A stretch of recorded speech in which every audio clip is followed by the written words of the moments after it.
നമസ്കാരം. ലൂസ് ടോക്കിലേക്ക് ഒരിക്കൽ കൂടി സ്വാഗതം. ചെറിയ ഇടവേളയ്ക്ക് ശേഷം സ്ഥാപക നേതാവ് തിരിച്ചെത്തിയിരിക്കുന്നു. ഞാൻ ഇന്നേ ഉള്ളൂ, നിങ്ങൾ നിർബന്ധിച്ചുകൊണ്ട് വന്നതാണ്. എല്ലാ ദിവസവും തിരക്കാണ് ഓരോ പരിപാടി, മനസ്സിലായി. ഇനിയിപ്പോൾ നാളെ പറ്റൂല, അപ്പം ഞാൻ എന്തെങ്കിലും ഒന്ന് ഫ്രീ ആയി മതി എന്നവർക്ക് നടക്കൂല. ഇപ്പം ഈ ഇന്റർവ്യൂവിന് പോകുന്നുണ്ടല്ലോ ആളുകളുടെ പ്രധാനപ്പെട്ട ഇലക്ഷൻ കൂടെ ആകുമ്പോൾ ഇലക്ഷൻ രക്ഷയില്ല, കൂടുതൽ തിരക്കാവും. പക്ഷെ എല്ലാവരും പറയുന്നുണ്ട് ചെയ്യണം, നമുക്ക് തുടങ്ങാം. പിന്നെ ഒരു സാവകാശം ആവട്ടെ. ഈ പോലീസ് സ്റ്റേഷൻ ഇറങ്ങാൻ നേരമില്ലെന്ന് പറഞ്ഞാൽ ഇതെല്ലാം കഴിഞ്ഞ് അതിന് കൂട്ടത്തോടുള്ള ഇന്റർവ്യൂ പരിപാടികളൊക്കെ വേണ്ടത്. ഇന്നാലെ നമ്മുടെ രാജീവ് ചന്ദ്രശേഖരന്റെ ഇന്റർവ്യൂ, അത് ശരിക്കും പറഞ്ഞാൽ രാജീവ് ചന്ദ്രശേഖർ ആരാണെന്ന് ഇത്രയും കാര്യങ്ങൾ എനിക്കും അറിയില്ലായിരുന്നു. അല്ല, എനിക്കറിയത്തില്ല. ഇന്റർവ്യൂ ചെയ്തപ്പോഴാണ് നമുക്കൊക്കെ രാജീവ് ചന്ദ്രശേഖരനെ കുറിച്ചുള്ള ഒരു ധാരണ വ്യത്യസ്തമായിരുന്നു. അതെ അതെ, സത്യം പറഞ്ഞാൽ ശശി തരൂറിന് ആദ്യമായിട്ടാണ് നല്ലൊരു എതിരാളിയെ കറക്റ്റ് എതിരാളി. അതെ അതെ, അത് സ്റ്റേച്ചറിലുള്ള ഒരാൾ. അതെ, ഇത് ഒരു 2 തവണ ഒരുമിച്ച് ഇങ്ങനെ മത്സരിച്ചാൽ കിടുവാകും. അതെ അതെ, അല്ല അദ്ദേഹം പറയുന്ന പല കാര്യങ്ങളും നമുക്കും അറിയില്ല. ഇദ്ദേഹത്തെ കുറിച്ച് ഓരോ പറയുന്ന പല കാര്യങ്ങളും നമുക്കും അറിയില്ല ഇതൊക്കെയാണെന്നുള്ള കാര്യം. അതായത് ഇത്തരം ആളുകളെ തരൂറിന് എന്തുകൊണ്ടാണ് കേരളം കൈനീട്ടി സ്വീകരിച്ചത്? കാരണം ഒരു സീസൺഡ് പൊളിറ്റീഷ്യൻ അല്ല. അപ്പം കേരള ജനതയ്ക്ക് സീസൺഡ് പൊളിറ്റീഷ്യനെ മടുത്തു. അതുകൊണ്ടാണ് അവരൊരു മാറ്റം നോക്കും. പ്രൊഫഷണൽസിനെ ഇപ്പം എല്ലാവരും ഒരു മാറ്റം. അപ്പം ഞാൻ പറഞ്ഞ ഈ സീസൺഡ് പൊളിറ്റീഷ്യനെ മടുത്തിട്ടാണ് ഇപ്പോൾ ഒരുപാട് ആളുകൾ മറ്റേ കിറ്റക് സാബുവിനെയൊക്കെ വലുതായിരിക്കുന്നില്ലേ. പക്ഷേ അതിനൊന്നൊരു ഓപ്പണിംഗ് ഇല്ലാതിരിക്കുമ്പോഴാണ് ഒരു സീസൺഡ് അല്ലാത്തൊരു പൊളിറ്റീഷ്യൻ കറക്റ്റായിട്ട് വന്ന് ലാൻഡ് ചെയ്യുന്നത്. തരൂറിൻ്റെ അതെ അതെ അതെ അതെ അതെ, അദ്ദേഹം പറയുന്ന കാര്യങ്ങളൊക്കെ തന്നെ അദ്ദേഹത്തിന്റെ ജീവിതം നമ്മൾ കേൾക്കുമ്പോഴേ വലിയ അത്ഭുതകരമായ കക്ഷിയല്ലേ. എന്തായാലും ഗംഭീര ലാൻഡിങ് ആണല്ലേ. തീർച്ചയായും അദ്ദേഹം വന്ന ഗംഭീര ലാൻഡിങ്. ഒരുപാട് പേര് വിളിച്ചു, നമ്മുടെ ഒരു ഗവർണറൊക്കെ വിളിച്ചിട്ട് അഭിനന്ദിച്ചു. കൊള്ളാം, അല്ല ഈ രാവിലെ അദ്ദേഹം കഴിഞ്ഞ ദിവസം ഞാൻ രാവിലെ നടന്നു വരുമ്പം പഴവങ്ങാടി ഗണപതി അമ്പലത്തിൽ അദ്ദേഹം എത്തുകയാണ്. അവിടെ എന്തൊരാൾ അദ്ദേഹം വന്നു കഴിഞ്ഞപ്പോഴത്തേക്ക് അവിടെ ദൂരെ നിന്ന് ആളെല്ലാം ഓടിക്കൂടി ചുറ്റും കാണാനേ. വലിയ ഭീകരമാണ് കാണാനല്ലോ. നല്ല അതേസമയം മുഖത്ത് നല്ല ഗ്രേസും. അതെ അതെ, ഇതിൻ്റെ ഒരു പ്രത്യേകത. എന്തായാലും ഒരു കാര്യം ഉറപ്പാണ്, തിരുവനന്തപുരത്ത് നല്ല മത്സരം നടക്കും. ഉറപ്പാണ്. തരൂരിനെ അതിജീവിക്കാൻ പറ്റുമെന്നൊന്നും അറിയില്ല, നമുക്ക് പറയാറായിട്ട്. അതെ, തീർച്ചയായും. പക്ഷെ നല്ല മത്സരം നടക്കും, ഉറപ്പ്. നല്ല മത്സരം നടക്കും, ഒരു സംശയം വേണ്ട കാര്യത്തിൽ. ഇത് ആദ്യമൊക്കെ മൂന്നാമതാവുമെന്ന് പറഞ്ഞൊക്കെ വെറുതെ വീണ്ടും BJPയും കോൺഗ്രസും നേരിട്ടുള്ള ഏറ്റുമുട്ടലാവും മാറും. പാവമാണ് പന്യൻ, അതാണ് നേതാക്കളെ വെച്ച് നോക്കിയാലേ. തിരുവനന്തപുരത്ത് MP ആയിരുന്നൊരു മനുഷ്യനാണ്, പാവത്താണ്, ഭയങ്കര സാധുവായ. ദാരിദ്ര്യം ഇപ്പോഴും ഈ ഭാര്യയെ കൊണ്ടുവരാത്തത് വാടകയ്ക്ക് ഇല്ലാത്തതുകൊണ്ടാണ്. MP യുടെ പെൻഷൻ എന്ന് പറഞ്ഞാൽ ചെറിയ പെൻഷനുകൾ, അതിന് ഫുൾ ടൈമും ഇല്ലല്ലോ, കുറച്ചല്ലേ ഉണ്ടായിരുന്നുള്ളൂ.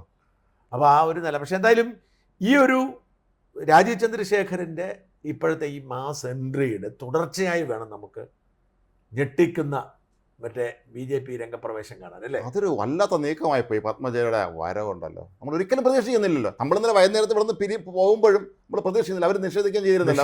അതെയാണ് നിങ്ങൾ പ്രതീക്ഷിക്കുന്നത്. രാത്രി വളരെ വൈകിയാണ് ഇത് അറിയുന്നത്. പക്ഷെ ഞാൻ ഇന്നലെ അറിഞ്ഞില്ല. അറിഞ്ഞായിരുന്നെങ്കിൽ അത് ശരിയാണെന്ന് ഞാൻ പറഞ്ഞത്. കാരണം പത്മജയുമായിട്ട് ഞാൻ അത്യാവശ്യം കമ്മ്യൂണിക്കേഷൻ ഉള്ളതാണ്. അപ്പോൾ പത്മജയുടെ മനസ്സ് ഏതാണ്ട് അങ്ങനെ ആയിരുന്നു. അടിസ്ഥാനപരമായി തന്നെ പത്മജയുടെ മനസ്സ് ഇപ്പോൾ എന്നോട് കോൺഗ്രസ് നേതാക്കന്മാർ പലരും പറഞ്ഞിട്ടുണ്ട്, നേരത്തെയും പറഞ്ഞിട്ടുണ്ട്, ഇപ്പോഴും പറയുന്നുണ്ട്. പത്മജ പലപ്പോഴും ഇത് തുറന്നു പറഞ്ഞ് പ്രഷർ ചെയ്തിട്ടുണ്ട്. എനിക്ക് BJPയിൽ ചേരാൻ ഇൻവിറ്റേഷൻ ഉണ്ട്, എനിക്ക് BJPയിൽ ചേരാൻ എൻ്റെ മക്കൾ പ്രഷർ ചെയ്യുന്നുണ്ട് എന്നൊക്കെ പറഞ്ഞിരുന്നു എന്ന് കോൺഗ്രസ് നേതാക്കൾ. അപ്പം ഞാൻ ഇന്നൊരു കോൺഗ്രസ് നേതാവിനെ വിളിച്ചപ്പം എന്തിനാ അത്ഭുതം, ഇത് വളരെ വൈകിപ്പോയി എന്നാണ് ഞാൻ വിശ്വസിക്കുന്നത് എന്നാണ് പറഞ്ഞത്. പക്ഷേ കോൺഗ്രസ് വൃത്തങ്ങളിൽ അങ്കലാപ്പുണ്ട്. തീർച്ചയായും അത് ഒരു ഇലക്ഷൻ സമയത്ത്, ഇലക്ഷൻ അടുത്ത സമയത്ത് പത്മജയെ പോലുള്ള ഒരാൾ പെട്ടെന്ന് പാർട്ടി വിട്ട് BJPയിലേക്ക് പോകുക എന്ന് പറയുന്നത് കോൺഗ്രസ് സംബന്ധിച്ച് വലിയ അടി തന്നെയാണ്, ഒരു സംശയം വേണ്ട കാര്യത്തിൽ. ഇതിനകത്ത് ഇപ്പം സോഷ്യൽ മീഡിയ കാണാറില്ലേ?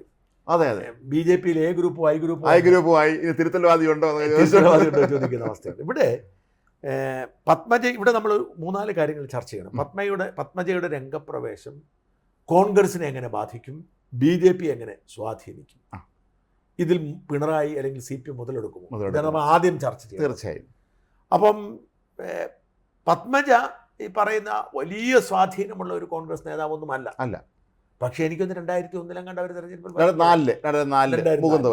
20 വർഷമായി. അതിന് മുമ്പ് അവർ KDDC ചെയർപേഴ്സൺ ആയിരുന്നു 2001. അപ്പോൾ അതാ പറഞ്ഞ, അപ്പോൾ 20-25 കൊല്ലമായിട്ട് അവർ കളത്തിലുണ്ട്.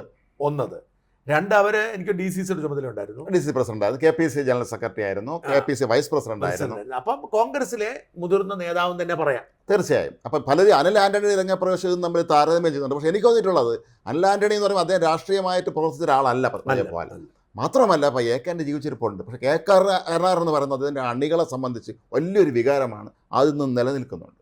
ശരിക്കും അദ്ദേഹത്തിൻ്റെ പിൻഗാമിയെ പലരും അന്ന് പത്മജയെ കണ്ടിരുന്നു. പത്മജ അല്ല, അതിനകത്ത് ആന്റണിയുടെ മകൻ രാഷ്ട്രീയക്കാരനായില്ല. അല്ല, തരൂരിന്റെ കൂടെ പ്രൊഫഷണൽ കോൺഗ്രസ് ഒക്കെ അവസാനം ചെയ്തെങ്കിലും അത്രേ ഉള്ളൂ, അതിനപ്പുറത്തേക്ക് റോളൊന്നും ഉണ്ടായിരുന്നില്ല.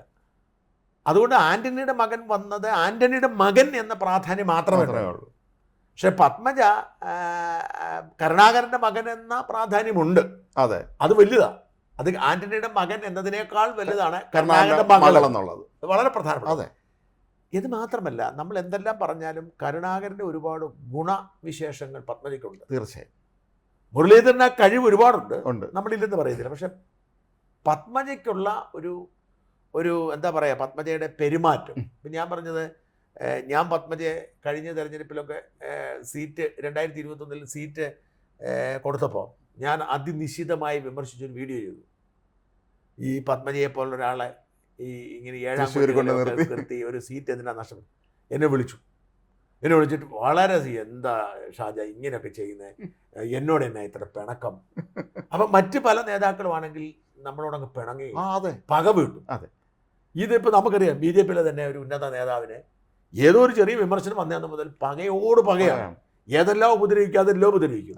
പക്ഷെ പത്മജ അന്ന് എന്നോട് ഒരു പകയും കാട്ടിയില്ല. എന്ന് മാത്രമല്ല, ഈ വിമർശനം ഇനി ഞാൻ ഇത് ക്ഷമിച്ചു, ഇനി എന്നെ ഉപദ്രവിക്കാന്ന് പറഞ്ഞു വെച്ചു. അപ്പൊ നമുക്ക് സ്വാഭാവികമായിട്ടും ഒരു എന്താ പറയുന്നത്, KK കരുണാകരന് ഒരു പ്രത്യേകത ഉണ്ടായിരുന്നു. അദ്ദേഹത്തെ അതിരൂക്ഷമായി വിമർശിച്ച പത്രക്കാർക്ക് വേണ്ടി അദ്ദേഹം എല്ലാം ചെയ്തിട്ടുണ്ട്. അതാ പറഞ്ഞത്. അത് കഴിഞ്ഞ് പത്മജ തിരുവനന്തപുരത്ത് എത്തിയ അന്ന് ഒരു ദിവസം രാവിലെ വിളിച്ചിട്ട്, ഷാജ എനിക്കിത് കാണണം. ഞാൻ പറഞ്ഞു എനിക്ക് കണ്ടേ പറ്റും. വന്നു, ഇന്റർവ്യൂ എടുക്കണ്ടെന്ന് എനിക്ക്. അപ്പം നമുക്ക് നേർ പരിചയമായി കഴിയുമ്പോൾ നമുക്കൊരു അറ്റാക്ക് ചെയ്യുന്നതിന് ചെറിയൊരു വിഷമം വരുമല്ലോ. നമുക്കൊരു പരിചയമില്ലാത്തപ്പോൾ നമുക്ക് അങ്ങ് പറയാവുന്ന ആ ഒരു അത്ര തന്ത്രം ഈ ആന്റണി ചെറുക്കനും ആ ഗുണം ഞാൻ കണ്ടു. കാരണം ഞാൻ വളരെ മോശമായ ഭാഷയിലൊക്കെയാണ് അവനെ കുറിച്ച് പറഞ്ഞിട്ടുള്ളത്. പക്ഷെ നമുക്കൊരു പ്രതിസന്ധി ഉണ്ടായപ്പോൾ അയാൾ ബൈറ്റ് കയറി പ്രസ്ഥാനമൊക്കെ ചെയ്ത് നമുക്ക് വേണ്ടി അത് ശക്തമായി ഉറച്ചു തന്നു. നമ്മുടെ സഹായിച്ചുള്ള ഒരുപാട് പേരെ കണ്ടില്ലെന്ന് അടിച്ചു. ആ സമയത്താണ് വീണു പോയി എന്ന് കരുതിയടുത്താണ് ഈ പയ്യൻ. അപ്പം ഞാൻ പറഞ്ഞത്, ഇപ്പം അവൻ്റെ പത്തനംതിട്ട ഓപ്ഷൻ ശരിയോ അത് ശരിയായോ എന്നത് രണ്ടാമത്തെ വിഷയം. അതെ, പക്ഷെ അവനൊരു സാധുവാണ്, നല്ല നേതാവാണെന്ന് നിർത്തണം, സാധുവാണ്. അത് അപ്പൻ്റെ ഗുണമാണ്, അതാണ് കുടുംബത്തിന്റെ ഗുണമാണ്. നമ്മൾ അത് ചിലർക്ക് ഇഷ്ടപ്പെട്ടെന്ന് വരത്തില്ല. പാരമ്പര്യം എന്ന് പറയുന്നത് ഇത് തന്നെയാണ്. കരുണാകരന്റെ ഗുണമുണ്ട്. അതെ, കരുണാകരൻ തീർച്ചയായും. കരുണാകരൻ കേരളം കണ്ട ഏറ്റവും മികച്ച നേതാക്കാൻ ഒരാൾ തന്നെയാണ്. ഒരാൾക്ക് നേതാവ് ആകണമെങ്കിൽ വ്യക്തിപരമായ ക്വാളിറ്റി ഉള്ള ആളെ പറ്റുള്ളൂ. ഭയങ്കര അസാധാരണ നേതൃപാഠമുള്ള നേതാവാണ്. അതേസമയം ഉമ്മൻചാണ്ടി നല്ല മുഖ്യമന്ത്രിയായിരുന്നു. പക്ഷെ അദ്ദേഹത്തിന് കൈകൾ ബന്ധിക്കപ്പെട്ടിരുന്നു. അദ്ദേഹത്തിന് ഒരിക്കലും സ്വതന്ത്രമായി പ്രവർത്തിക്കാൻ സാഹചര്യം ഉണ്ട്. നോ പറയാനും കുറച്ച് ബുദ്ധിമുട്ടുള്ള ഒരാളാണ് അദ്ദേഹത്തിന് പറ്റില്ലായിരുന്നു. കാരണം ഇടതുവശത്ത് KM മാണിയും വലതുവശത്ത് കുഞ്ഞാലിക്കുട്ടി, ഇവരെ രണ്ടിനെയും താല്പര്യങ്ങൾ പരിഗണിച്ചില്ലെങ്കിൽ ഇപ്പം ഇന്നലെ കഴിഞ്ഞ ദിവസം ഞാൻ ഒരു അക്കാലത്ത് മാണിയുടെ വിശ്വസ്തനായ ഒരു നേതാവിനെ കണ്ടു. ഞാൻ അദ്ദേഹത്തിന് പേര് പറയുന്നില്ല. അദ്ദേഹം പറഞ്ഞു കുറേ നേരം ഇവിടെ വന്നാണ്. അപ്പോൾ അദ്ദേഹം പറഞ്ഞത്, ഈ കാലയളവിൽ പിണറായി വിജയൻ മറ്റേ മുഖ്യമന്ത്രിയാവാൻ വെമ്പി നിൽക്കുക. അതായത് കംപ്ലീറ്റ് പിണറായി ചുമ്മാ മറ്റു നേതാക്കന്മാരെ പോലെ ഒരു ഫ്ലൂക്കിനങ്ങായതല്ല, കഴിഞ്ഞ ഒരു പ്ലാനിങ് തന്നെ കൃത്യം പ്ലാൻ ചെയ്ത്. അപ്പോൾ അദ്ദേഹത്തിൻ്റെ പ്ലാൻ 2016 മുഖ്യമന്ത്രി ആകാനായിരുന്നു. അത് 20 കൊല്ലം മുമ്പ് പ്ലാൻ ചെയ്തതാണ്. അതനുസരിച്ച് വർക്ക് ചെയ്തു. പാർട്ടി എടുത്ത് വന്നപ്പം അദ്ദേഹത്തിൻ്റെ പ്ലാനെല്ലാം ഒരു 2 വർഷം മുമ്പ് പൂർത്തിയായി. ഒരു 2013 ആയപ്പോഴത്തേക്കും നേരത്തെ റെഡിയായി. അപ്പോൾ പിണറായി വിജയൻ നോക്കുമ്പോൾ ഇനി 2 കൊല്ലം കൂടെ കാത്തിരിക്കാൻ വയ്യ. KM മാണിയായിട്ട് ചർച്ച നടത്തിയത് അന്ന് 25 നിയമസഭാ സീറ്റും 2 പാർലമെന്റ് സീറ്റും വാക്ക് കൊടുത്തു. ചർച്ച നടത്തിയാണ് എന്നോട് പറഞ്ഞത്. അതെ, പിണറായിയുമായി നിരന്തരം ചർച്ച നടത്തി അവസാന നിമിഷം എന്തോ കാരണത്താൽ തെറ്റിപ്പോയി. കാരണം മാനസാനം പിന്നെ ഒരു പ്രശ്നം, ഈ 1 വർഷം മുഖ്യമന്ത്രിയാകും, അത്രേ ഉള്ളൂ. അപ്പം കയമാണിയുടെ ആവശ്യം വരുന്ന 2.5 കൊല്ലം കൊണ്ടുണ്ട്. ഈ 2.5 കൊല്ലവും മുഖ്യമന്ത്രി ആവണം. പറ്റത്തില്ല. 1 വർഷം മുഖ്യമന്ത്രി ആക്കിയിട്ട് പിരിച്ചുവിടും. അപ്പോൾ പിണറായിയെ സംബന്ധിച്ചിടത്തോളം ഈ 1 കൊല്ലം കഴിയുമ്പോൾ 1.5 കൊല്ലം കൂടെ മുമ്പ് മുഖ്യമന്ത്രി ആവാം. അതിൽ തെറ്റി പിരിഞ്ഞു പോയെന്ന് പറഞ്ഞു. അപ്പോൾ അത്ര തരത്തിൽ സമ്മർദ്ദത്തിലായിരുന്നു ഉമ്മൻചാണ്ടി മുഖ്യമന്ത്രിയായിരുന്നു. അതെ ഞാൻ പറഞ്ഞു വന്നത് അതെ തീർച്ചയായും അപ്പൊ അഞ്ചാം ഭൂരിപക്ഷം കുറവാണല്ലോ. തീരെ കുറവാണ്. അല്ലേ? അതെ. അപ്പൊ ആ പശ്ചാത്തലത്തിൽ കരുണാകരൻ അങ്ങനെയല്ല, പ്രഗത്ഭനായിരുന്നു, തീരുമാനമെടുക്കുക. ആ കരുണാകരന്റെ കഴിവ് കിട്ടിയിട്ടുള്ള മകളാണ്. അതെ അതേസമയം കോൺഗ്രസ് പറഞ്ഞത് കുറച്ച് ന്യായമുണ്ട്. കാരണം 3 തവണ മത്സരിക്കാൻ അവസരം കൊടുത്തു. അതെ. നല്ല സീറ്റ്. അതെ അതെ. പക്ഷേ നമ്മൾ ഒന്ന് ചിന്തിക്കേണ്ടത് 2004 പത്മജ വേണുഗോപാൽ മുകുന്ദപുരത്ത് പരാജയപ്പെട്ടു. അത് എല്ലാവരും ഇപ്പോഴും അത് പറഞ്ഞ് അവർ ആക്ഷേപിക്കുന്നുണ്ട്. പക്ഷേ നമ്മൾ ഒരു കാര്യം ഓർക്കണം, അന്ന് എത്ര സീറ്റാണ് UDF കിട്ടിയത്? AK രാജിവെക്കേണ്ടത് മുഖ്യമന്ത്രി സ്ഥാനം. ഒന്ന്. രണ്ടാമത്തെ കാര്യം, ജനങ്ങൾ നോക്കുമ്പോൾ കെ മുരളീധരൻ KPC പ്രസിഡന്റ് പദവി ഉപേക്ഷിച്ച് അദ്ദേഹം മന്ത്രിസഭയിൽ ചേരുന്നു. അദ്ദേഹം ബൈ ഇലക്ഷന് മത്സരിക്കുന്നു. ഒപ്പം പത്മജ വേണുഗോപാൽ അപ്പുറത്ത് മുഖ്യമന്ത്രി മത്സരിക്കുന്നു. കെ കരുണാകരൻ അന്ന് MP ആണ്. അപ്പോൾ ഒരു കുടുംബത്തിലെ എല്ലാവരും എന്നുള്ളൊരു അവസ്ഥ അന്ന് വന്നു എന്നുള്ള സത്യമാണ്. ജനങ്ങൾ അങ്ങനെ ചിന്തിച്ച് കാണുമായിരിക്കാം. അതാവാം ആ തോൽവിയുടെ തന്നെ, ആ വലിയ തോൽവിയുടെ പ്രധാന കാരണം അത് തന്നെയാണ്. മുകുന്ദപുരം എന്ന് പറഞ്ഞാൽ കോൺഗ്രസിന്റെ ഷുവർ സീറ്റാണ്. ആരും എന്നാലും ജയിക്കുന്ന ഒരു സീറ്റാണ്. പിന്നെ അത് പോയി, അത് ചാലക്കുടിയായി. ഇപ്പം ചാലക്കുടിയായി മാറിയത്. നേരത്തെ ചാലക്കുടി ഇല്ലായിരുന്നു. ഇല്ല, മുകുന്ദപുരമായിരുന്നു. അത് വലിയ പനമ്പള്ളി വലിയ ആൾ മത്സരിച്ച സ്ഥലമല്ലേ മുകുന്ദപുരം എന്ന് പറയുമ്പോൾ. വളരെ പ്രമുഖർ മത്സരിച്ച സ്ഥലം. AC ജോർജ് കേന്ദ്രമന്ത്രിയായിരുന്നു, അദ്ദേഹം അവിടുത്തെ MP ആയിരുന്നിട്ടുണ്ട്. കെ കരുണാകരൻ തന്നെ മുകുന്ദപുരത്ത് MP ആയിരുന്നിട്ടുണ്ട്. കോൺഗ്രസിന്റെ ഏറ്റവും ഷുവർ സീറ്റുകൾ എറണാകുളം കഴിഞ്ഞാൽ അതെ. നമ്പാട മാഷ് പോലും ഞെട്ടിപ്പോയെന്നാണ് പറയുന്നത് ഫലം അറിഞ്ഞപ്പോൾ, അദ്ദേഹം ജയിച്ചു എന്ന് പറഞ്ഞപ്പോൾ. അങ്ങനെ പ്രതീക്ഷിച്ചില്ല. അപ്പം ആ അർത്ഥത്തിൽ ഇവിടെ വലിയ തോതിൽ ഒരു ഇൻഫ്ലുവൻസ് ഉണ്ടാവും. പക്ഷേ അതിനേക്കാൾ പ്രധാനപ്പെട്ട ഘടകം തൃശ്ശൂരിലെ തെരഞ്ഞെടുപ്പ് ഫലം. തീർച്ചയായും. ഇപ്പം എന്നെ അത്ഭുതപ്പെടുത്തി. ഇപ്പം ഞാൻ പറഞ്ഞ സീറ്റ് മോദി കഴിഞ്ഞ തവണ വന്നപ്പോൾ പറഞ്ഞത് ഇരട്ട. അത് ഇപ്പം CPM ഒരു ചെറിയ ആശങ്ക ഉണ്ടായി കാണും. CPM-നാണോ കോൺഗ്രസിനാണോ? കോൺഗ്രസിനാണ്. കാരണം ഇവരൊക്കെ പറയുന്നത്, ഞാൻ എൻ്റെ വൃത്തങ്ങളൊക്കെ നൽകുന്ന സൂചന ഇതിൻ്റെ എല്ലാം പിന്നിൽ ഉണ്ടെന്ന്. കളയാൻ പറ്റില്ല, പറയാൻ പറ്റില്ല. ശക്തമായിരിക്കും. ഇപ്പം ഞാൻ പറഞ്ഞത് PC ജോർജിന് സീറ്റ് നിഷേധിക്കപ്പെട്ട സാഹചര്യം മാത്രം ഓർക്കുക. അപ്പം വളരെ കൃത്യമായിട്ട് PC ജോർജ് പറഞ്ഞു ഇതിന് പിന്നിൽ പിണറായിയാണ്. ഇന്ന് ആലോചിച്ച് നോക്കി. അതായത് PC ജോർജും പത്തനംതിട്ട മണ്ഡലക്കാരനാണ്. പത്തനംതിട്ട മത്സരിച്ചിരുന്നെങ്കിൽ ഒരേപോലെ ഹിന്ദു ക്രൈസ്തവ വോട്ടുകൾ ഏകീകരിക്കാൻ കഴിയുമായിരുന്നു.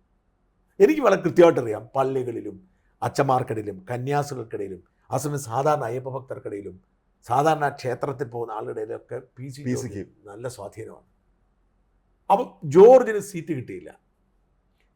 ആ സീറ്റ് നിഷേധിക്കരുതെന്ന് പറഞ്ഞാൽ BJP ഈ മാറ്റങ്ങൾ വരുത്തുമ്പോൾ പോലും അവരെ ജോർജിന് സീറ്റ് കൊടുത്തില്ല എന്ന് പറഞ്ഞാൽ തീർച്ചയായും പിണറായി വിജയന് ഇപ്പോഴും സ്വാധീനം ഉണ്ടെന്ന് തന്നെയാണ്.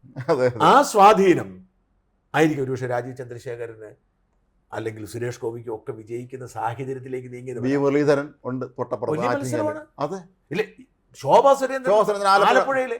ഞാൻ പറഞ്ഞേ, നമ്മൾ നേരത്തെ കരുതിയതിനേക്കാൾ ഇപ്പം ആലപ്പുഴ അവരുടെ A ക്ലാസ് മണ്ഡലം അല്ല. അതെ. പക്ഷേ ഈ തെരഞ്ഞെടുപ്പ് കഴിയുമ്പോൾ ആലപ്പുഴ A ക്ലാസ് മണ്ഡലം ആവും. ഇനിയിപ്പോൾ ശോഭാ സുരേന്ദ്രൻ ജയിച്ചില്ലെന്ന് കരുതുക, അറിയാൻ പറ്റത്തില്ല. അതെ.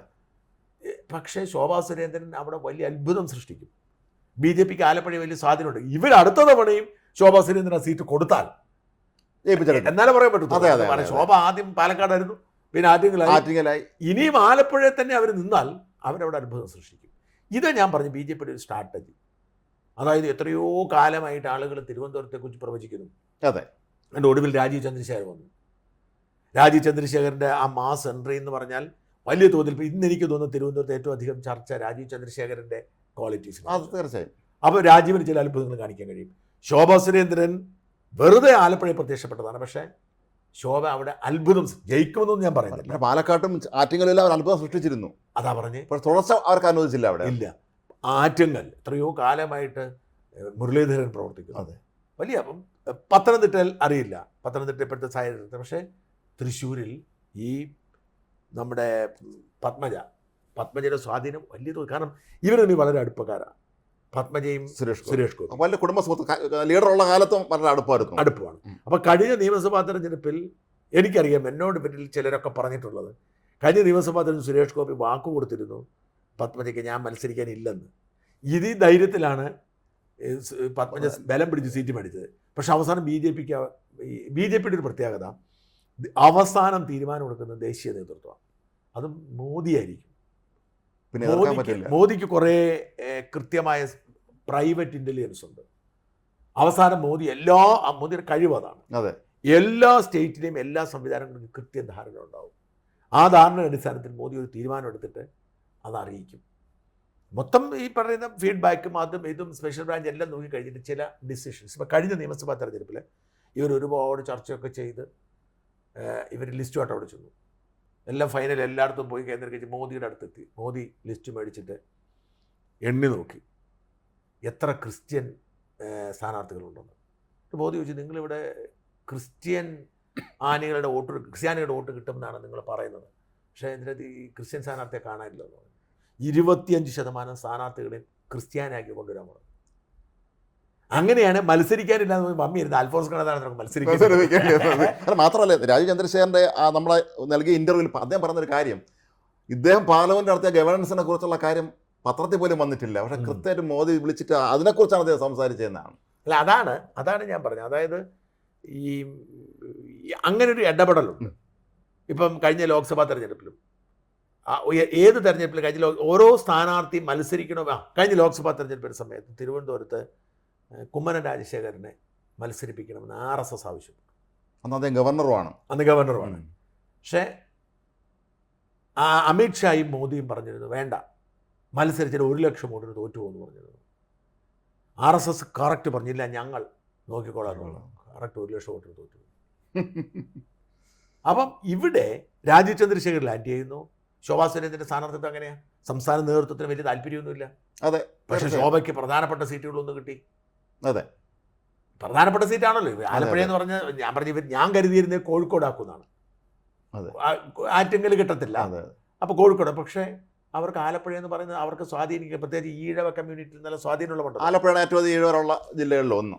അപ്പോൾ ആലപ്പുഴയിൽ അവർക്ക് വലിയ ഇതെടുക്കാൻ പറ്റും. അപ്പോൾ ഈ അർത്ഥം നോക്കിയാൽ ഇപ്പം ചാലക്കുടിയിൽ ഒരു പക്ഷേ ഇനി ഇവർ മത്സരിച്ചെന്ന് വരാം. ഒരു പത്മജന സ്ഥാനാർത്ഥിയായി ചതുഷ്കോണ മത്സരമാവും. അല്ല, അത് പ്രധാന കാര്യമാണ്. അതെ, കാരണം 2020 സ്ഥാനാർത്ഥി ചാർലി പോൾ മിടുക്കനാണ്. അതെ, വളരെ പ്രഗത്ഭനാണ്. അതെ, ഈ ഗുഡ് ഗവേണൻസ് ഇഷ്ടപ്പെടുന്നവരെ ചാർലി പോൾ ചെയ്തെന്ന് വരാം. BJPക്ക് പത്മനാഭ വേണുഗോപാൽ വന്നാൽ കുറെ കോൺഗ്രസ് വോട്ടും കുറെ ഇത് വന്നാൽ ഏകീകരിച്ചെന്ന് വരാം. ഇടതുപക്ഷം ജയിച്ചു പോയെന്ന് വരാം. അതെ, വലിയ ഓർക്കണം, നിങ്ങൾ മുകുന്ദപുരത്തിന്റെ തുടർച്ചയാണ്. അതെ, അതാണ് ലീഡറുടെ ശക്തി കേന്ദ്രങ്ങളിലൊന്നാണ്. മാള എന്ന് പറയുന്നത് മുകുന്ദപുരത്തിൽപ്പെട്ടതായിരുന്നു. അപ്പം അവിടെയും കോൺഗ്രസിന് തിരിച്ചടിയാണ്. അതെ, വലിയ സാധ്യതയുണ്ട്. ഈ അർത്ഥത്തിലൊക്കെ ഇവരുടെ ഇടപെടൽ വലിയ ഇപ്പം ഇവിടെ അതിനേക്കാൾ പ്രധാനപ്പെട്ട ചർച്ച ഞാൻ പറഞ്ഞത് ഈ ഷോർട്ട് ടൈമിൽ ഈ കേരളത്തിൽ BJPക്ക് ഒരു അയിത്തം ഉണ്ടായിരുന്നു. ഒരു എന്ത് വന്നാലും കേരളത്തിൽ ഒരു 80% ജനങ്ങളും BJP വിരുദ്ധരാണ്. അതെ, അതെ, അതൊരു വളരെ വിചിത്രമാണ്. ഇന്ത്യയിൽ മറ്റൊരു സ്റ്റേറ്റിലുമില്ല. അത് നമ്മളെ കുറച്ച് സ്യൂഡോ ഇന്റലക്ച്വൽ സ്വഭാവത്തിൻ്റെ ഒരു ഭാഗമാണ് അത് കേരളത്തിൽ.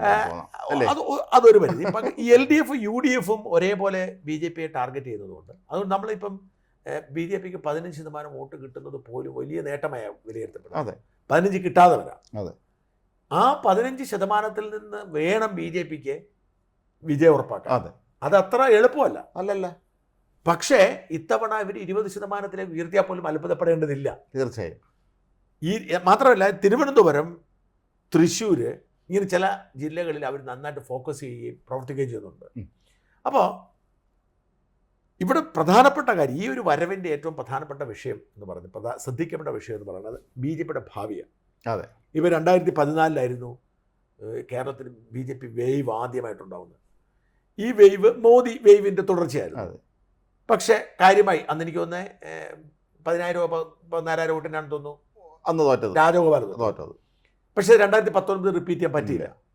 2019 ഒരു രാഹുൽ വേവ് വന്നു കേരളത്തിൽ. അദ്ദേഹം വയനാട്ടിൽ വന്നു എന്നുള്ളതുകൊണ്ട് തന്നെ ഭാവി പ്രധാനമന്ത്രി, അതായത് അങ്ങനെ കരുതി മോദിയുടെ ഭരണം കഴിഞ്ഞു, പ്രധാനമന്ത്രി തോന്നണം. പക്ഷേ ഇപ്പോൾ ആ വേവ് ഇല്ല. അതിനർത്ഥം UDF തകർന്ന രീതിയിൽ UDF തന്നെയായിരിക്കും മുൻതൂക്കം. പക്ഷേ ഈ പാർലമെന്റ് തെരഞ്ഞെടുപ്പിൽ കഴിഞ്ഞ പാർലമെന്റ് തെരഞ്ഞെടുപ്പിൽ വ്യത്യസ്തമായി BJPക്കാരല്ലാത്ത നിഷ്പക്ഷ സമൂഹം ചിന്തിക്കുന്നത് എന്തായാലും മോദിയാണ് അധികാരത്തിൽ വരാൻ പോകുന്നത്. അതെ, ഇപ്പം ഞങ്ങൾ കോൺഗ്രസിന് വോട്ട് ചെയ്താലും CPM വോട്ട് ചെയ്താലും ഒരുപോലെ എന്നൊരു തോന്നൽ വരും. അതെ, അതെ, അതെ. അതുകൊണ്ട് കുറച്ചുകൂടി വോട്ട് BJPക്ക് കിട്ടിയാലും, പ്രത്യേകിച്ച് നല്ല സ്ഥാനാർത്ഥികളാർക്കും കിട്ടിയാലും അത്ഭുതപ്പെടേണ്ട. അത് പണ്ട് പലപ്പോഴും കേരളത്തിൽ അസംബ്ലി തെരഞ്ഞെടുപ്പിന് LDF മുന്നേറുമ്പോൾ പോലും പാർലമെന്റിൽ കോൺഗ്രസിന് കൂടുതൽ സീറ്റ് കിട്ടുമായിരുന്നു. ഇത് തന്നെയാണ്, കേന്ദ്രത്തിൽ ഒരു ശക്തമായ ഭരണം വേണം. അന്ന് കോൺഗ്രസിന്റെ പ്രതാപകാലമാണ്. ഇന്ന് ഇതേ പറഞ്ഞതുപോലെ തിരിച്ചു ചിന്തിക്കാനും സാധ്യതയുണ്ട്. അതാണ് കേരളത്തിൽ അങ്ങനെ. പ്രത്യേകിച്ച് രാജീവ് ചന്ദ്രശേഖരനെയും സുരേഷ് ഗോപിയെയും പോലെ 2 സ്ഥാനാർത്ഥികൾ, അതെ, അവരുടെ രംഗപ്രവേശം നിർണായകമാണ്. അതെ, അവർ വളരെ രാജീവ് ചന്ദ്രശേഖരൻ സത്യത്തിൽ മറുനാടൻ ഇൻ്റർവ്യൂവിലൂടെ ജനങ്ങളുടെ മുമ്പിലേക്ക് ഒരു പുതിയ വാതിൽ തുറന്നു കൊടുത്തിരിക്കുകയാണ്. അതെ അതെ അതെ ഇല്ല, അതിങ്ങനെ കട്ട് ചെയ്ത് സോഷ്യൽ മീഡിയ മുഴുവൻ എത്തിയിട്ടുണ്ട്. അതെ. അപ്പോൾ ഇവിടുത്തെ പ്രധാനപ്പെട്ട ചോദ്യം ഈ പത്മജ വേണുഗോപാലിൽ അവസാനിക്കുമോ എന്നതാണ്, ഈ BJPയിലേക്കുള്ള വരവ്. അതെ. കാരണം ഈ വടക്കേ ഇന്ത്യയിൽ വലിയ തോതിൽ BJPയിലേക്ക് ആൾക്കാർ വന്നുകൊണ്ടിരിക്കുക. അതെ. ഓരോ ദിവസവും നമ്മൾ പണ്ട് പഞ്ചാബിൽ 3 പേര് കൊല്ലപ്പെട്ടു എന്ന് പറഞ്ഞ മാതിരി അതുപോലെയാണ് BJPയിലേക്ക് ആളുകൾ വന്നുകൊണ്ടിരിക്കുകയാണ്. ഇപ്പം കമൽനാഥ് പോയി വന്നു എന്ന് പറഞ്ഞിരിക്കുന്നു. അതെ. എവിടെ ആരല്ല, ഇപ്പം DK ശിവകുമാർ അല്ല രേവന്ത് റെഡ്ഡി കഴിഞ്ഞ ദിവസം മോദിയെ കുറിച്ച് നല്ലത് പറഞ്ഞത് കേട്ടു. ഒരുപാട് വാഴ്ത്തി. അപ്പം ഈ ഒരു അവസ്ഥയിൽ ഈ ലോക്സഭാ തെരഞ്ഞെടുപ്പിൽ കോൺഗ്രസ്സിന് കഴിഞ്ഞ തവണത്തെയോ അതിനേക്കാൾ മോശമോ പെർഫോമൻസ് ആണെങ്കിൽ ശ്രദ്ധിക്കുക, അതെ, കോൺഗ്രസ്സിന് ഇപ്പം 50 സീറ്റിൽ താഴെ കിട്ടുന്ന സാഹചര്യമാണെങ്കിൽ ഈ ആത്മവിശ്വാസം പിന്നെയും പോകും. ഈ വടക്കേ ഇന്ത്യയിൽ സംഭവിച്ചത് എന്താ വെച്ചാൽ കോൺഗ്രസ് അധികാരത്തിൽ എത്തത്തില്ല എന്നൊരു തോന്നുന്നു എല്ലാവരും പോയി. അതെ. കേരളത്തിൽ ഈ മുസ്ലിം വോട്ടുകൾ നിർണായകമായതുകൊണ്ടാണ്, അത് വലിയ നിർണായക ഘടകമായതുകൊണ്ടാണ് ഈ ആന്റി BJP വിരോധം ഇവിടെ നിലനിൽക്കുന്നത്. ഈ BJP വിരോധം ഇവിടെ നിലനിൽക്കുന്നത്. ഈ ലോക്സഭാ തെരഞ്ഞെടുപ്പിൽ കൂടി വലിയ ഭൂരിപക്ഷത്തിൽ കോൺഗ്രസ് UDF മോദി അധികാരത്തിൽ വന്നാൽ സ്വാഭാവികമായും അടുത്ത നിയമസഭാ തെരഞ്ഞെടുപ്പിനെ കുറിച്ചുള്ള ഒരു ചർച്ച ആരംഭിക്കും. അതെ. അപ്പം പിണറായി വിജയനെ മടുത്തു, അതിന് CPMകാർ പോലും മടുത്തു, ജനങ്ങളെല്ലാം മടുത്തു, CPMകാർ മടുത്തു, സകലരും മടുത്തു. ഇപ്പം BJPയും CPMും തമ്മിലൊരു അന്തർധാര ഉണ്ട് എന്ന് പറയുമ്പോഴും BJP പ്രവർത്തകർ മടുത്തു. അതെ, അവർക്ക് വെറുപ്പാണ്. പിന്നല്ലാതെ ഈ പശ്ചാത്തലത്തിൽ ഇവിടെ കോൺഗ്രസിന് ഇനിയും ഒരു സാധ്യതയില്ല എന്ന് തിരിച്ചറിയുകയും അത് ലീഗിനെ പുറത്തിയടിക്കാൻ കാരണമാവുകയും ചെയ്യും.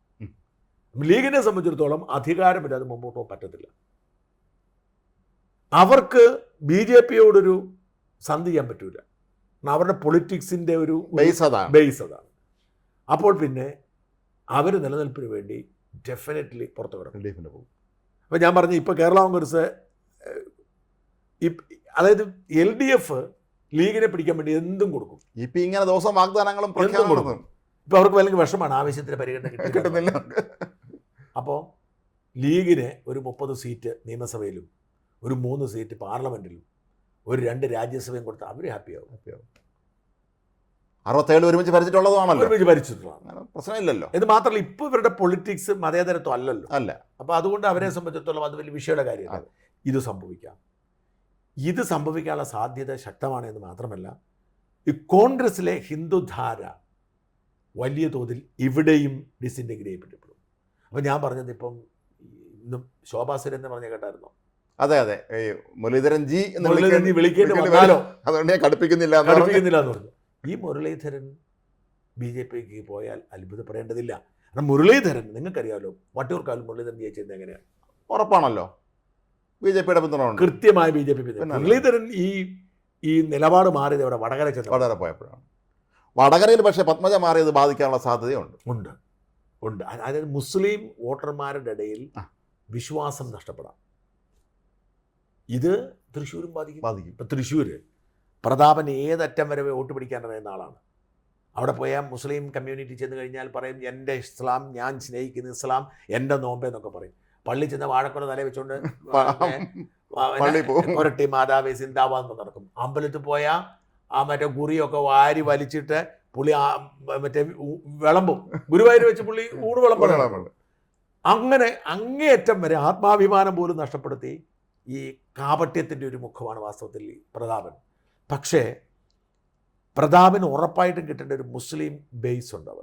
ആ വോട്ട് സുനിൽകുമാറിന് പോകാനുള്ള സാധ്യതയുണ്ട്. കാരണം പെങ്ങൾ പോയാൽ ആങ്ങളെയും അല്ല, ഈ ഏറ്റവും പ്രധാനപ്പെട്ട ആൾ പോയാൽ സ്വാഭാവികം പ്രതാപനും പോകാം, അല്ലെങ്കിൽ കോൺഗ്രസ്സുകാർ ആരും പോകാൻ തോന്നലുണ്ടായാൽ ഈ കാര്യത്തിൽ ഉറപ്പുള്ളത് ഇടതുപക്ഷത്തിന്. അതെ, പോവില്ല, ഇടതുപക്ഷം പോവില്ല, പറ്റത്തില്ല. അപ്പോൾ അതുകൊണ്ട് തൃശ്ശൂരിലെ മുസ്ലിം വോട്ട് പ്രതാപനിൽ നിന്ന് മാറി സുനിൽകുമാറിലേക്ക്. മാത്രമല്ല ഈ ക്രിസ്ത്യൻ വോട്ടും സ്ത്രീ വോട്ടും സുരേഷ് ഗോപിക്ക് കൂടുതൽ കിട്ടും. അപ്പോൾ സുരേഷ് ഗോപി ജയിക്കുമെന്ന് ഭയം അവർക്കുണ്ടാവും. ആ സാഹചര്യത്തിൽ ഈ പ്രതാപൻ്റെ മുസ്ലിം വോട്ടുകൾ ഒരുമിച്ച് സുനിൽകുമാറിലേക്ക് ചെയ്യാം. ഇത് വലിയ തിരിച്ചടിയായിരിക്കും പ്രതാപനോട് വരാൻ പോകുന്നത്. ഇതിൻ്റെ അനുരണനം വടകര ഉണ്ടാവും.